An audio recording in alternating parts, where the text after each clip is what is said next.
Hello world, this is Pierre. Very happy to be here today for this demo. We're gonna discuss chain abstraction. If you saw that video, I was investigating this demo for Magic account. First demo that implements Magic Spend Plus IDs with a paymaster that is able to front the user on the destination chain, and we found afterwards if the user has enough locked balance. So the balance that you see here, chain abstracted balance, it's a balance that is locked in on a given vault. So there is different way to vault to lock that assets. You can either lock in the same smart contract than your account, or you can lock it directly in the vault. There is different implementation details in there, but the whole idea is it's pretty simple. Have some kind of locked balance. And let me show you maybe with the schema, it's going to be easier to understand. You have to have some kind of balance locked in a vault. And then there is a backend service that is checking, if you have enough log balance whenever you want to do something on a destination chain. So here is the user up, as you can see. Okay, I see your intent and I see if you have enough log funds. And if you have, I will sign an authorization that will get verified on chain by the mentioned paymaster.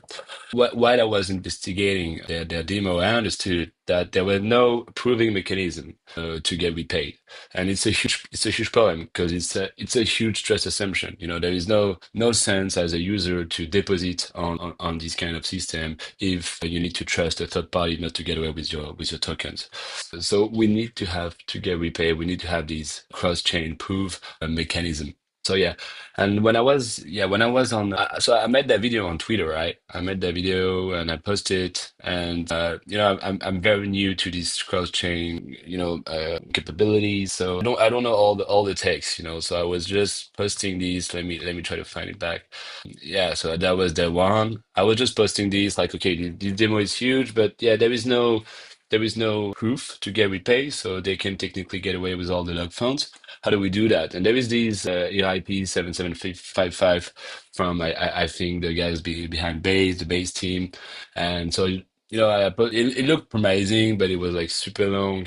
It has some drawbacks that makes it not viable in production because of the finality period that it requires. So it means you need to, if you front user funds on this chain, you need up to 7 days to pay you back, which like in production, you cannot, it's going to be too expensive, to use it because there is obviously a relation between time that you fund the funds and how much you would charge for that risk, right? So it's not something that is bearable. And then there is that guy that came, commenting on my thread. I was like, okay, we know that the cross-chain proof is the future. That's what will enable this kind of system of chain abstraction where we will build for users the equivalence of the credit cards experience where you don't even have to think where your funds are. You don't care if they're like split in different accounts. You just want to be able to your balance. You don't want to think about where your assets live. That's super important. But if we want to build that kind of system, we need ways to prove that some events happens on the destination chain so that we can get refunds very good without any trust assumption. So this guy, Math, wrote on my Twitter, say hello and say, yeah, RIP755 is a great attempt and we've been contributing to it, but it has some major downsides. So, and this guy, he is working for Polymer Labs. And so I get introduced to the technology, of Polymer Labs, and it's exactly what it's doing. So as far as I understand, it's like a layer two that is listening to all sequences of all rollups, and then they are like diffusing these states on other chains. So, with an amount of their API plus their contract, you can do this kind of cost improving. And it seems like to me like the cheaper approach. And it's you will see when you see the code, it's really nice because you feel like you're using some kind of native infra. So then I was like, okay, we can do better than Magic Account demo. We can try to build a system where you cannot get repay without providing an execution proof. And I will demo how this entire system works. By the way, it's super important to note that at Openfort, we have this vision of ecosystem.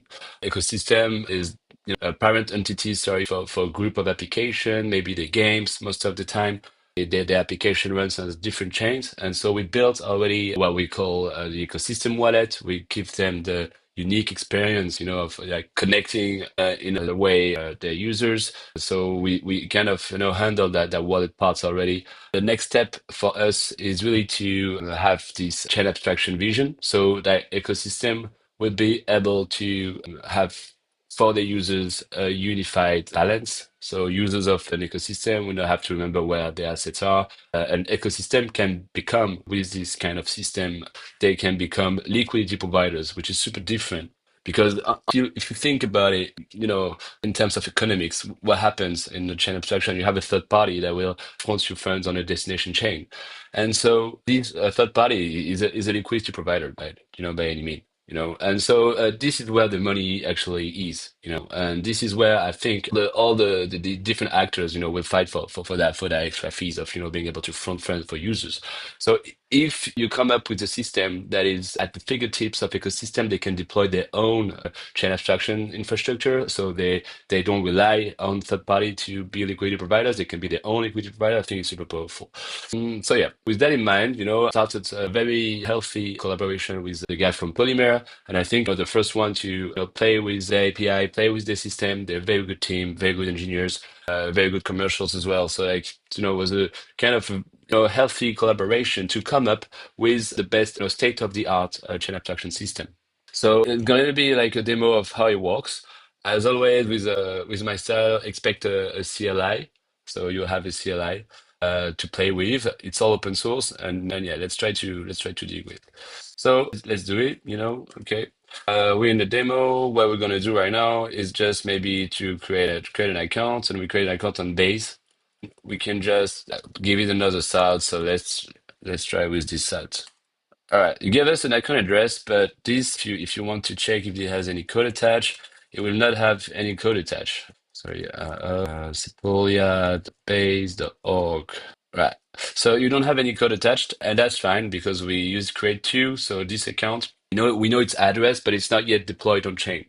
And what we're gonna do, like within a single use operation, deploy that account and being able to acquire an NFT for demo purpose. So I've coded an NFT contract, super super straightforward NFT contract.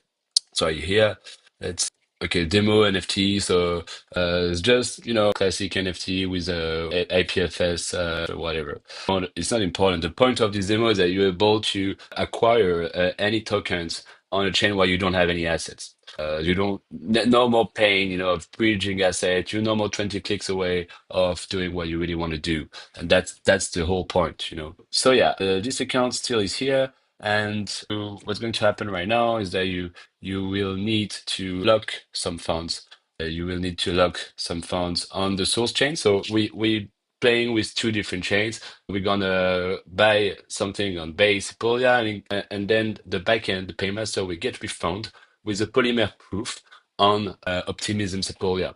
So it's important that to that extent, the user needs to lock some funds as displayed in the schema here, in the README here. Yeah, like the whole idea, you need to have some kind of locked assets here. And it's really nice because in the meantime, if you locked assets, then it means you can theoretically have a yield from that asset, right? So there is nothing that is preventing us to develop a yield bearing vault for users to in the meantime enabling chain abstraction, and secondary they will have a yield behind it. In the third, DeFi is thriving. There's a ton of liquidity with direct accessibility, so that's fine. This could happen. Okay, so the first step is to log funds. We're gonna log that tokens. It's a ERC20 that I've deployed. We log that token. We want to log this amount, and the recipient is gonna be this address. Okay, this address. Okay, right. So forgot to print the logs here because I just played with that. Sorry, it's not that one. Okay. Okay, no, I forgot to build. Okay, I forgot to build. Okay, I need to yarn build here. I need to yarn build. I was just playing just to make sure. Can approve. And okay, all right. So there is a deposit transaction, and what it's doing here is really just going through the vault manager. So let me take you through the contract. So hi vault manager. This is the interface, and yeah, this is as you see the withdrawal, you queue them, so you cannot withdraw instantly. There is a locked period, so it can be seen as a locked vault. And this vault manager is handling all the interaction with different kind of vaults. Some can be yield bearing, some not, but they all share that a requirement of being locked. That's super important because that's the guarantee that gives the third party enough confidence to front you the fund on the source chain and get refund on the source chain. So you front you the fund on the destination chain and get refund on the source chain. Okay. All right. So this is the interface and the function that we just code. If you go to the vault base vault, I think I don't know, it's the vault manager. Sorry, vault manager here and here. Yeah, that function basically an EOA just deposit on your behalf. So that's for the purpose of the demo, but you can just go deposit directly, and then you will send your C20s, and it will get you shares on that specific vault. These shares, they are not represented as ERC20 so far. Maybe there is a use case for that. Maybe we want these vault shares to be ERC20s as well. I don't know. We're thinking about it. But right now, for the case of the demo, you're just going to have some shares that would be added here. So if you go through the deposit function, there is this add share method. And add share method is really gonna, update the icon shares here. And so the icon shares really leaves. It's just a state of the vault, right? They're in the vault. They're not proper ERC20 so far. Okay, anyway, the account is locked, the funds are locked, and I know what you want to do. Let's try to, yeah, buy an NFT on Base. So we give the same account, so let's put the same account set, 4242. Okay, and we get here this NFT, okay, for the sake of the demo. So let's do that. Right. So right now, if you try to repeat, if you try to check if you have code deployed on this account, I have code deployed, and I have bought in the meantime an assets. If you go to the user hub here, there is. Let's go on GFisKine. Let's try to some information about what happened here. So we're gonna read that together, and you will understand what's gonna happen in the next. All right. So there is a few logs.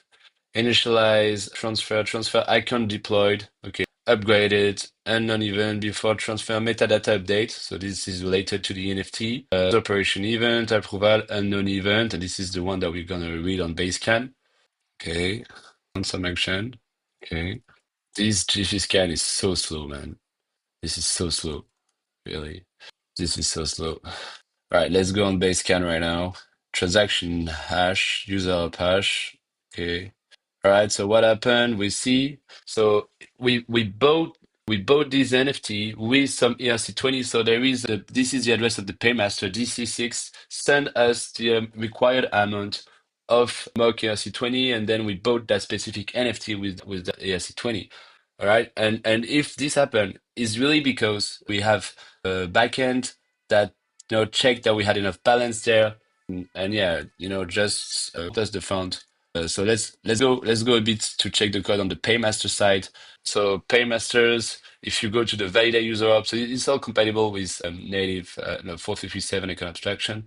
So validate Paymaster user hub, this is the logic that is called by the entry point. And here, yeah, we're gonna parse the Paymaster and data. So this is super important, by the way, of this design. So the paymaster and data is the only field where we can communicate data from the outside world, from the backend to the chain. And so this is what happened. The backend is basically responsible of, tell, okay, repay tokens, this is what's gonna happen. I'm gonna get repaid with these tokens. Sponsor tokens, this is what you need to sponsor. And then there is this signature. This is what I agreed, to spend.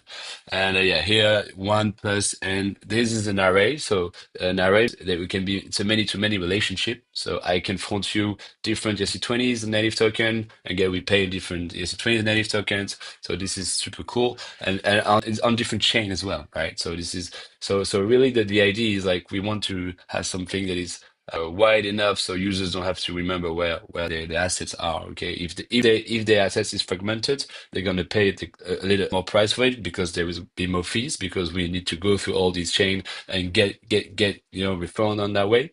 but they can do it, yeah, and that's super important. And so here, 1 plus n times, because in Solidity, the first byte is here to tell the length of the array. So that's why you have this 1 plus here. And this is the signature here, and this is like just fields that are required from the protocol. So paymaster address, then pre-post OPGAS, valid after, valid until, custom fields, yeah, just to check that we on the right time, and that's it. Okay, so here we bought that, but then that's the whole thing. We want to get refund. So the backend, this is a user action, but then the backend wants to get refund. So let me just come back to here, go to that address DC6, which is the paymaster address. And if you go here and you go to, oh, is it? No, it's not the paymaster address. Sorry, my bad.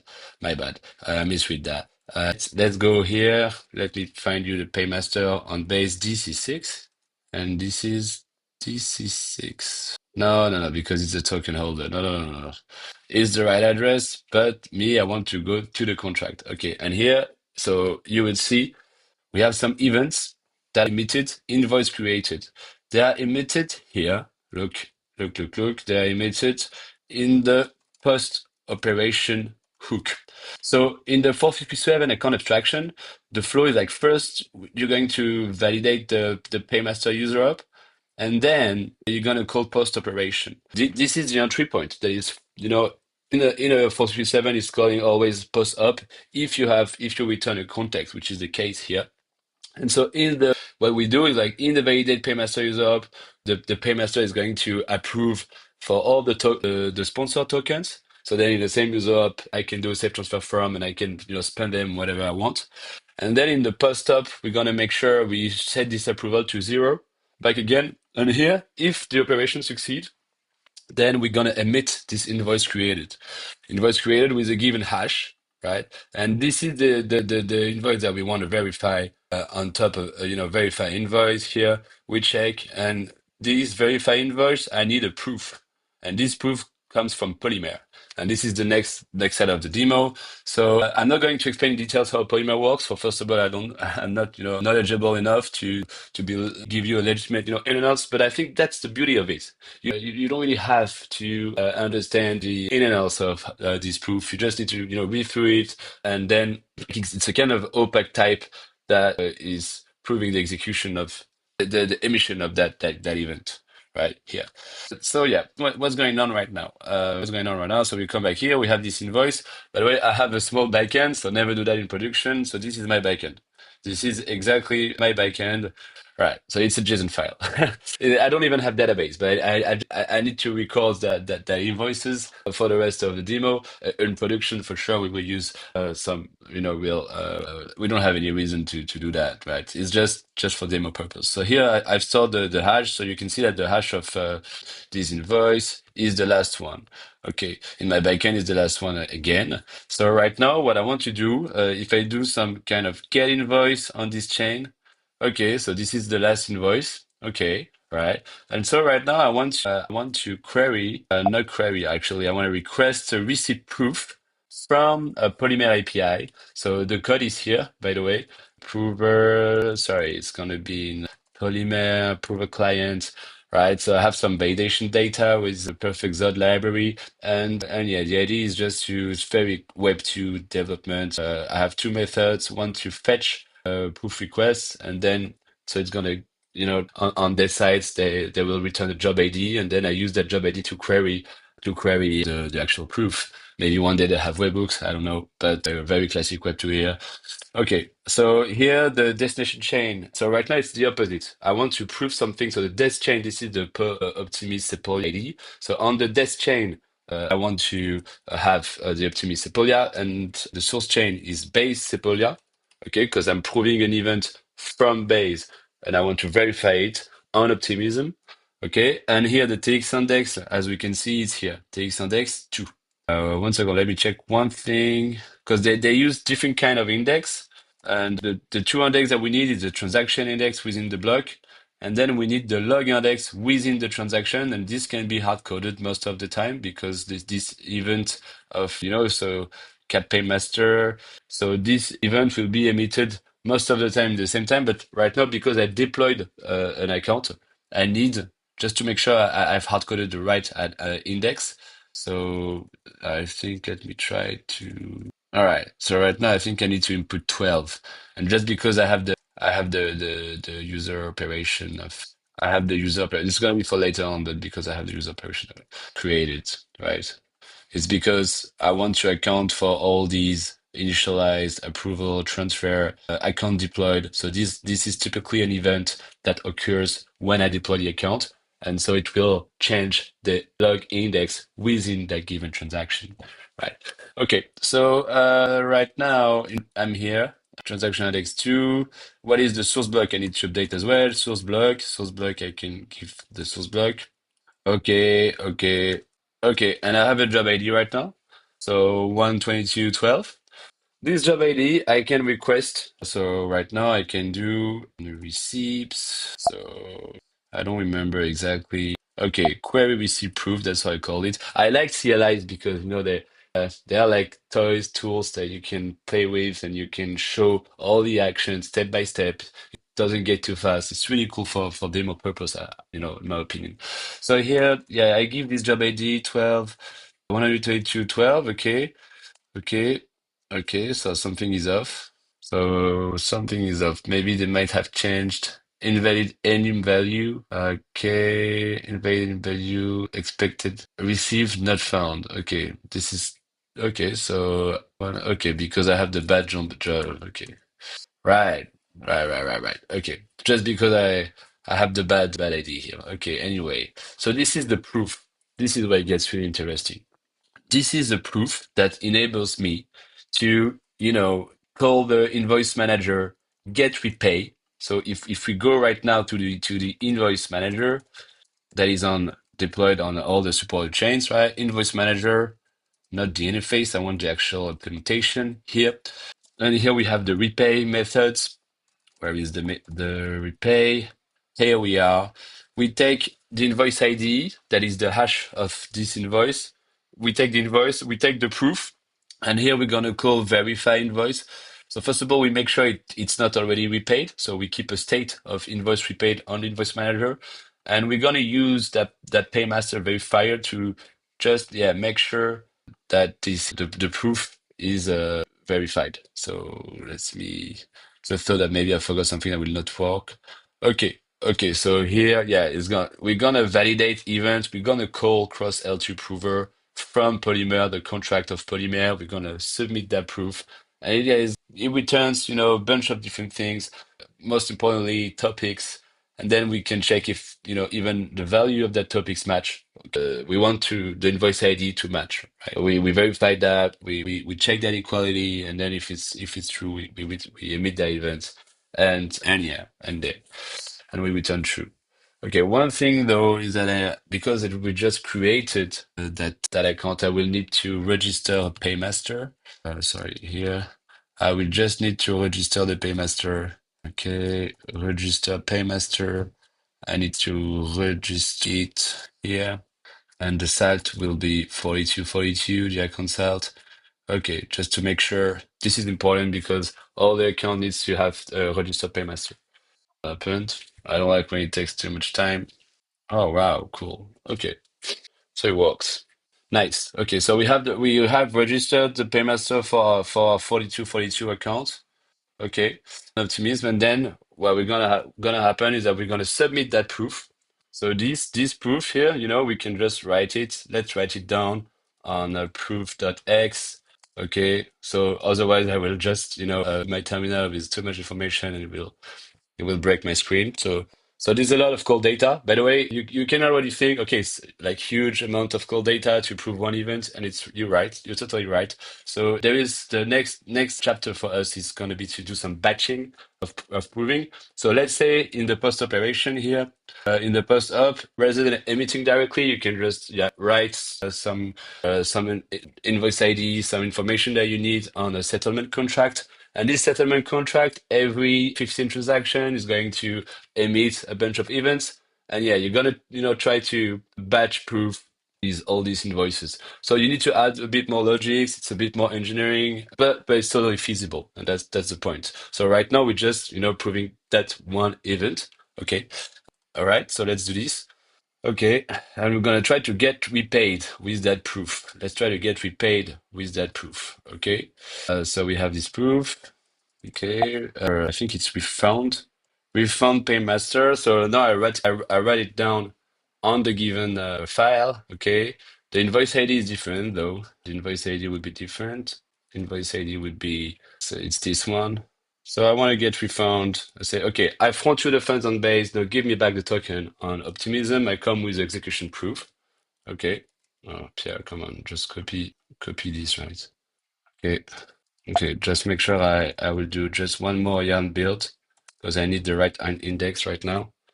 That's the thing I explained you with the event index. Now I do a refund.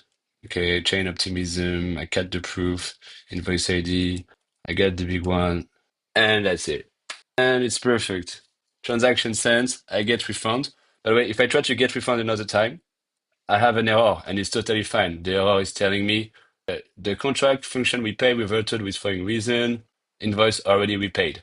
And here, if I go to Optimism Sepolia, Optimism Sepolia, Optimism Sepolia. Okay, let's just go through. Let's go to the transaction hash just to show you transaction sent here, there. Okay, and so what happened? What happened is that I got refund from the vault the tokens that the paymaster fronted. So that's super nice. So yeah, with Openfort, we have this vision that as ecosystem, you'll be able to deploy your own chain abstraction infrastructure. We're going to send you webhook when your paymaster balance goes below a certain threshold, totally configurable. So yeah, we have this vision. We're very happy to partner with Polymer, and we encourage them to expand their chain coverage because I think right now they're just available on Optimism. I hope they will, soon come with more coverage. What is super nice from the end is that I like the way that it doesn't change your contract. You don't have to inherit different interface, change your smart contracts. You just do your code, you do your coding, and you have these opaque bytes that enable you to prove all you want, and that's it. And maybe one day will more polymers because if it is something, maybe they will have some other proving companies and protocols, and so you can juggle with them. So if you go back to Invoice Manager, invoice, what I like is that it's not opinionated. That's what I wanted to say, right? You get repay with the proof. Maybe the proof comes from one provider, maybe from another. It doesn't lock you in a third party, and this is super nice. So yeah, with that being said, we just remove the trust assumption of this demo right now. Only don't trust, verify, and we verify cross chain proof. Okay, that's all for me. Thank you for